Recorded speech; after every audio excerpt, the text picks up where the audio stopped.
Pappy Gunn's fierce sense of duty had been used against him. The lie that Manila would be defended was exposed with devastating speed. This deception had convinced Pappy to evacuate General Brereton on Christmas Eve. The very next day, Christmas Day, Japanese bombers attacked Manila with absolute impunity. The city, supposedly an open city, became a target of destruction. This confirmed Pappy's worst fears about his family's safety. To deny the advancing enemy resources, American forces torched Nichols Field. They also destroyed the massive oil refinery and vital supply depots.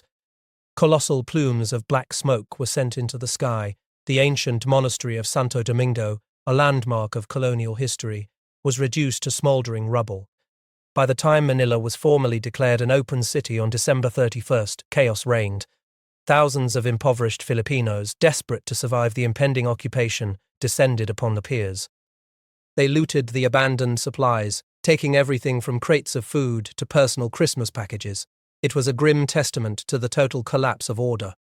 Pappy Gunn, meanwhile, found himself plunged into a different kind of chaos in Brisbane, Australia. The bureaucratic disorder was absolute. It was a maddening contrast to the professional military efficiency he had expected. The arrival of the Pensacola convoy on December 22nd had delivered a precious cargo. This included 52 disassembled A-24 Dauntless dive bombers and 18 P-40s. These aircraft were desperately needed for the defense of the region. But the war materiel was a logistical nightmare. The A-24s, intended for immediate assembly, were haphazardly packed. They lacked critical components, including solenoids and electric trigger motors for their guns. Worst of all, their bomb release systems were incompatible with standard Army Air Force ordnance. The P-40s were equally useless. While Far East Air Force mechanics patched them together, they found only enough engine coolant for a single aircraft. Pappy, the Navy aviator and engineer, watched his personal mission wither under this bureaucratic incompetence. His goal was to secure his family's release. He realized quickly that official channels were not merely slow, they were actively malignant. This system was preventing critical supplies from reaching the front. Paralyzed by red tape and indifferent personnel, this failure was just as dangerous as a Japanese Zero Pappy's internal rage, already stoked by the realization that he had been tricked into leaving his family, found its target. He embraced the role of the military outlaw. Driven by a visceral loyalty to his men and a growing disdain for the system, he abandoned all pretense of protocol. He needed parts, and they were sitting uselessly in a warehouse, guarded only by regulations. Taking matters into his own hands, he eventually stormed a supply warehouse in Australia. He acquired the necessary parts to make his aircraft fly, his 45 pistols drawn. This act of defiance was born of necessity and desperation. It stood in stark contrast to the optimistic communiques emanating from Allied headquarters. Those messages claimed American forces were holding on all fronts.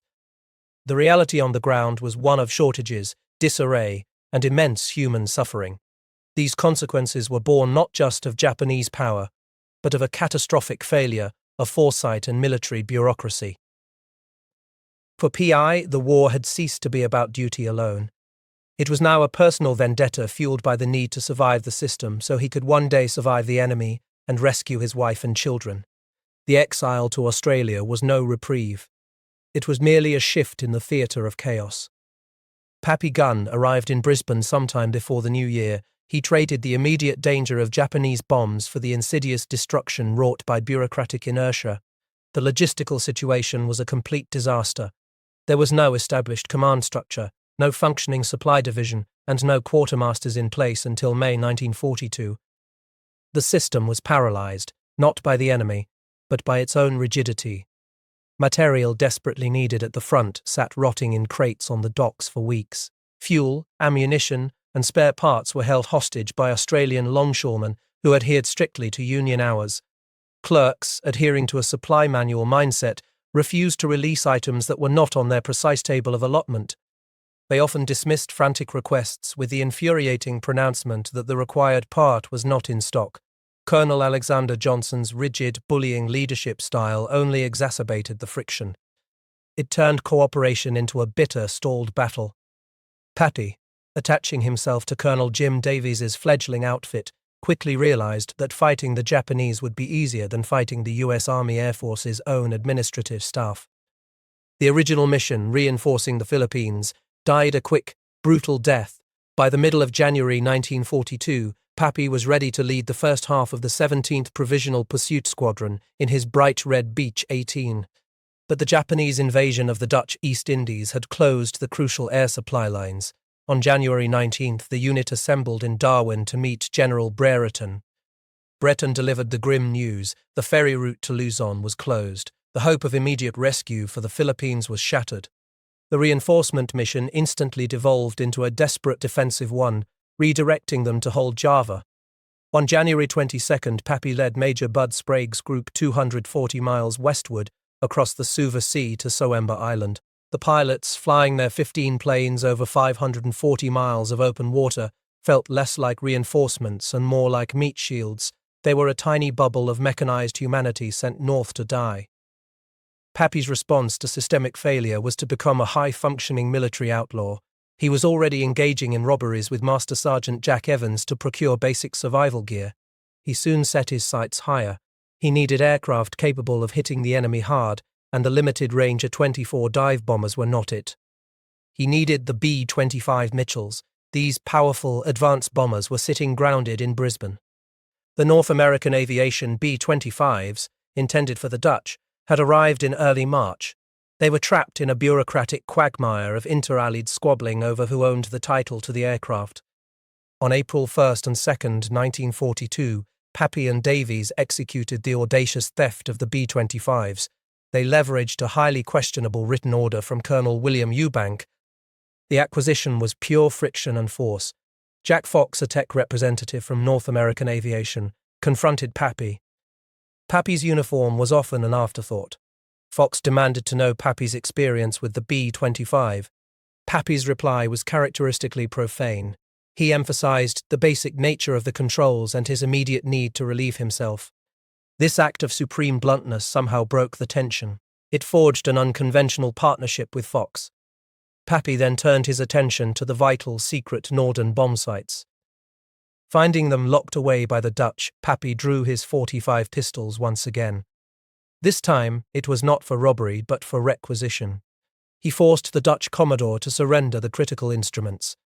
These purloined Mitchells, capable of carrying more than twice the bomb load of the A-24s, were now armed and ready to fight. They were acquired through sheer defiance of protocol. While Pappy was battling bureaucracy and salvaging aircraft, his personal world was collapsing. In February 1942, Pappy Gunn and their children were interned at the Santo Tomas internment camp in Manila. The former university campus, with its ornate facade and arched windows, became a world of overcrowding, communal living, and profound loss of dignity. The initial shock was compounded by the immediate betrayal.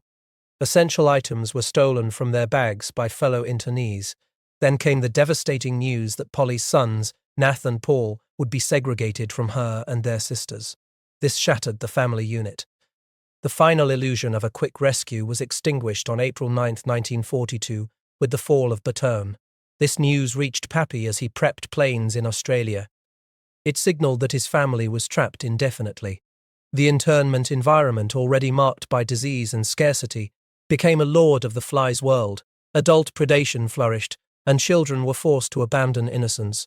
Nath and Paul, witnessing the erosion of authority and the manipulation of rules, began a brutal transformation. They went from boys to cynical survivors, learning that playing by the book meant victimization. Driven by this gnawing hatred and guilt, Pappy's engineering innovations became weapons of vengeance. He began modifying his own B-25 bomber. He jury-rigged a fuel system salvaged from wrecked B-18s and manila rope to achieve the extreme range needed for a 1,500-mile flight. This was an unauthorized act to search for his family. His bomb bay doors could not even close due to the massive fuel tanks. He flew into combat with reckless intensity. He found in the low-level attacks on Japanese warships in Cebu Harbor an outlet for his inner torment. This personal mission superseded all military protocol. The 3rd Attack Group, using the purloined B-25s, managed a crucial morale boost with the bombing of Gazmata. They demonstrated that the Allies could still strike back. But Pappy's desperation was consuming him. On April 16th, he took off from Cagayan, cramming 18 men and a stowaway into the cramped gasoline-fumed fuselage for a solitary, tormenting journey. It was a wasted trip to a past life. He continued to fly into chaos without any orders to be there, seeking the visceral danger.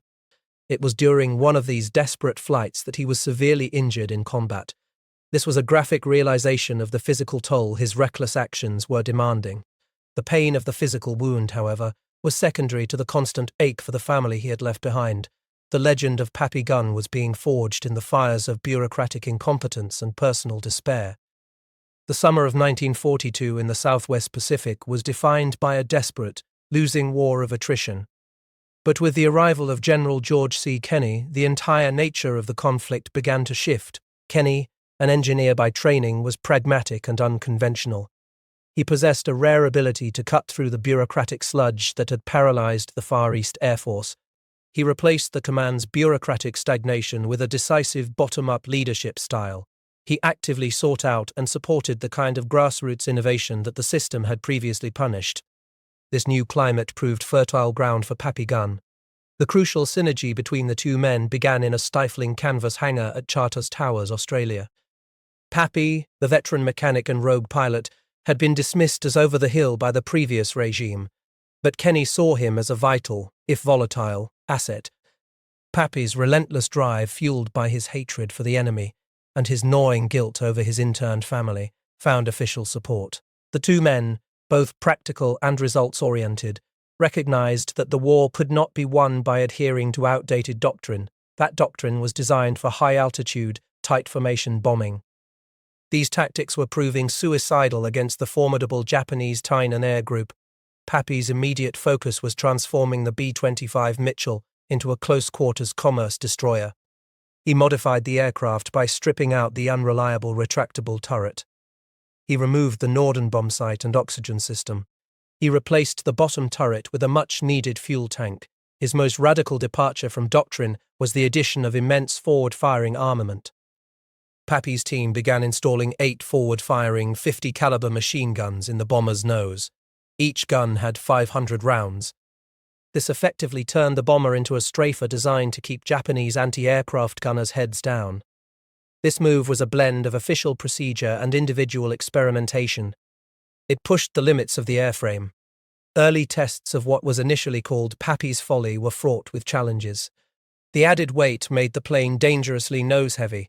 The recoil from the heavy machine guns was so violent it caused structural failures. It popped rivets and crumpled aluminum. Yet Pappy, working tirelessly alongside collaborators like Jack Fox and Jack Evans through 72-hour sprints, pushed past the engineering hurdles. He championed the implementation of highly effective low-altitude attack techniques. These included the use of parafragmentation bombs and a newly honed practice of skip bombing. The skip bombing technique involved dropping delayed fuse bombs set for 11 seconds. They were dropped from an altitude of around 250 feet and a speed of 200 miles per hour. These bombs would literally skip across the water and explode under the waterline. They acted like super torpedoes. Pappy's final design, featuring up to 28 guns in later variants, was an engine of death. It fundamentally revolutionized anti-ship warfare. The culmination of this tactical revolution arrived in March 1943 at the Battle of the Bismarck Sea. The Japanese, desperate to reinforce their forces in New Guinea, launched a large convoy. It consisted of 8 transports and 8 destroyers carrying thousands of men, the 5th Air Force, now operating under Kenney's aggressive command and armed with Pappy's innovations, assembled a decisive attack force.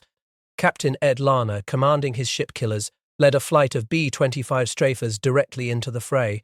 Major John Hennebrey was among them. Flying at mast height, the B-25s unleashed their concentrated firepower. Pappy's strafers poured over 250,000 bullets into the convoy and its survivors. The skip bombers delivered their devastating payload. The outcome was total annihilation. 12 B-25s claimed 39 bomb hits on the convoy. The entire reinforced Japanese infantry division was wiped out. This was a force larger than the one the Allies had fought for 3 months at Buna. The cost was only 13 Allied airmen and a few aircraft. The sea, churned by the explosions, turned red with blood.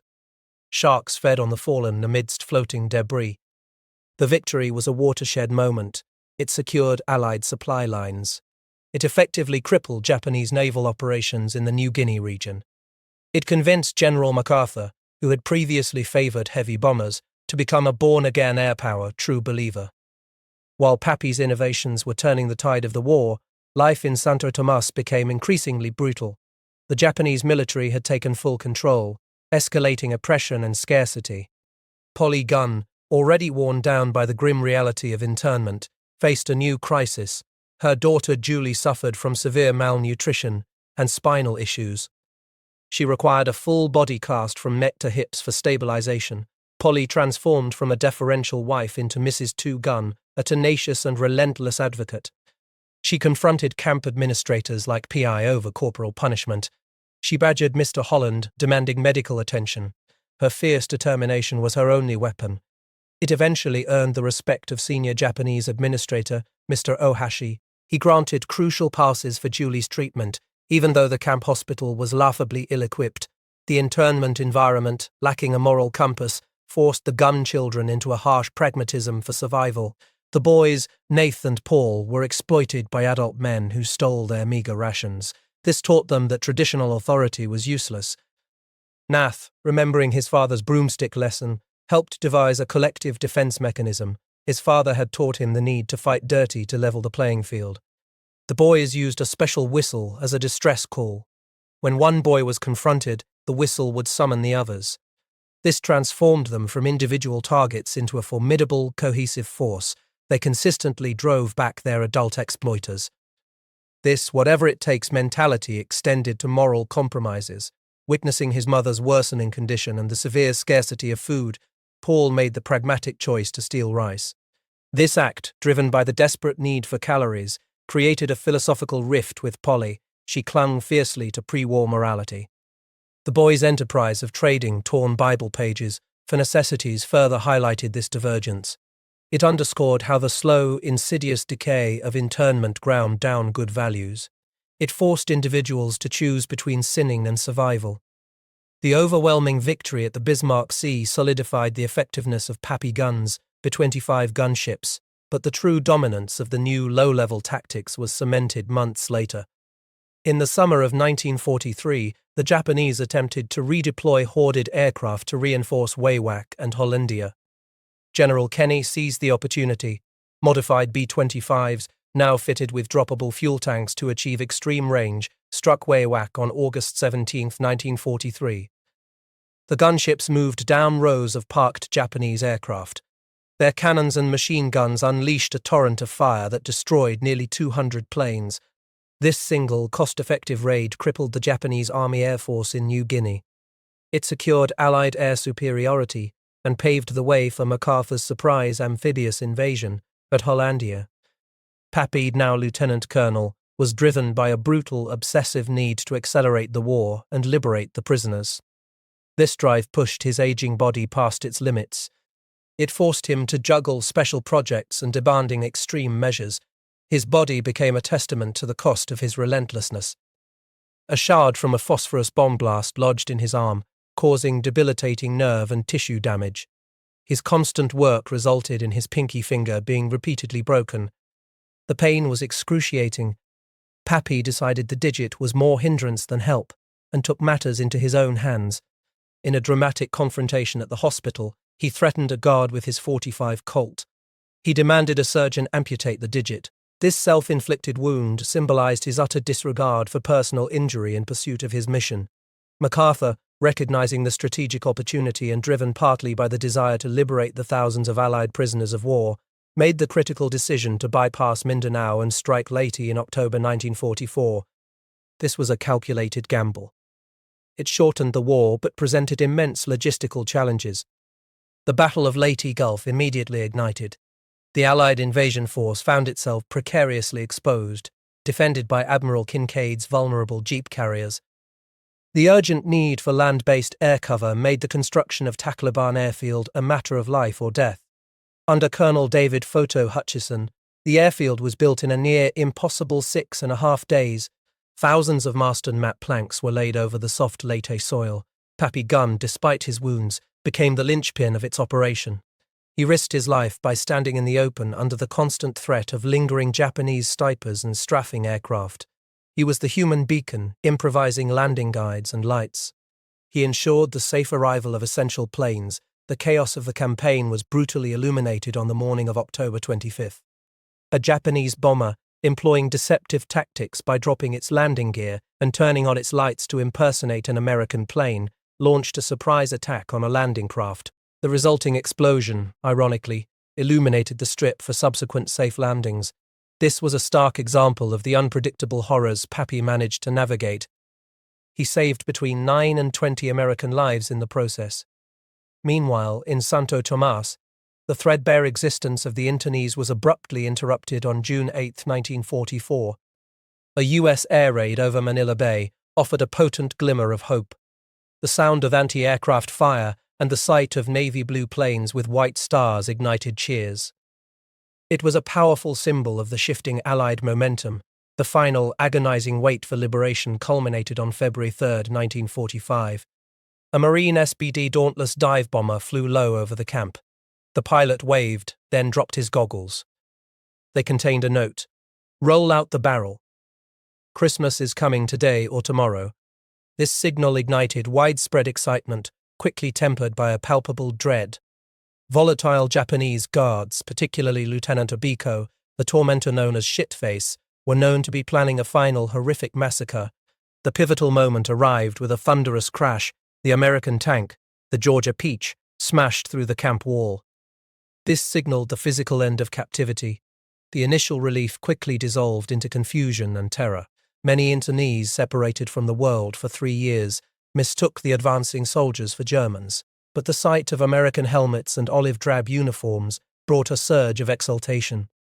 Yet, the liberation was not a clean break. The Japanese commandant, Mr. Ohashi, was spared, but Lieutenant Obiko, reaching for a grenade, was shot by American soldiers. He was then brutally attacked and stripped by the internees in a visceral outpouring of pent-up rage. The violence lingered. In the midst of the celebration, an artillery shell slammed into room 46. It instantly killed Pappy Gunn's neighbor and left others critically injured. Their dresses were torn by shrapnel. The children, including Nath, were forced to desperately attempt to staunch the bleeding of the injured. The trauma of combat replaced the trauma of slow starvation. Polly, having endured prolonged starvation and the brutality of the camp, now weighed only 78 pounds. She and the children began the long journey from Manila to Brisbane, Australia. They carried the vague, agonizing reports of Pappy's injuries. When they finally arrived in Brisbane, the emaciated family was shocked. They saw fresh-faced, clean and well-dressed civilians who seemed untouched by the war. The anticipation of the reunion was immense, but the reality was devastating. Guided by Doc Gilmore, they entered Pappy's room, only to confront a man utterly transformed. The legendary Pappy Gunn was unrecognizable, a withered shell carrying the stench of infection and gangrene. His left arm was in a sling, his right hand had only 4 fingers, his wicked digit gone. He was so weak he struggled to stand. The physical and psychological toll of the war had shattered the family's idealized image of their hero. It forced them to confront the immense, indelible cost of his sacrifice. Pappy's ordeal was compounded by institutional failure. For 8 agonizing months, he had lingered in an outbuilding known as Ward 6, writhing in pain. He was only to be dismissed by medical staff as a field-grade malingering. His pain was so severe that when bagpipe music was played over the hospital PA system, the excruciating sound-induced agony caused him to writhe uncontrollably. Polly, the tenacious Mrs. 2 Gunn, immediately went on the offensive. Her unwavering support and quick thinking led to a fierce confrontation with General Ennis Whitehead. She declared, "General, I've been married to a sailor for years. He is not a malingerer." Her intervention spurred the general to act. Subsequent surgery revealed the lodged phosphorus fragment. The agonizing pain that had imprisoned the old man was finally relieved. It replaced the withered shell with a man showing signs of his former bright eyes and humor. Despite the personal trauma, Pappy Gunn's technical legacy was undeniable. His innovative low-altitude tactics and gunship modifications were standardized and adopted across the Army Air Force. This laid the foundation for modern aircraft like the A-10 Thunderbolt and the AC-130 Spectre. He had overcome bureaucratic inertia and technological deficiencies to fundamentally alter the course of the war in the Pacific. Yet, after achieving legendary status and contributing significantly to the Allied victory, Pappy Gunn's relentless spirit drove him until his fatal plane crash in 1957. His life remains a testament to individual ingenuity and resilience. It is a legacy forged in the crucible of chaos and marked by the enduring, yet painful, love of the family he fought so desperately to save.